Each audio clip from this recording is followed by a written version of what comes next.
एक ही बसवा के दुई रे करैली,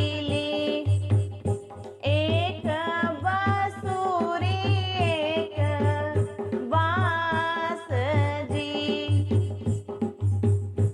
एक मयरिया के दुई रे लड़िकवा, एक बहिन एक भाई जी।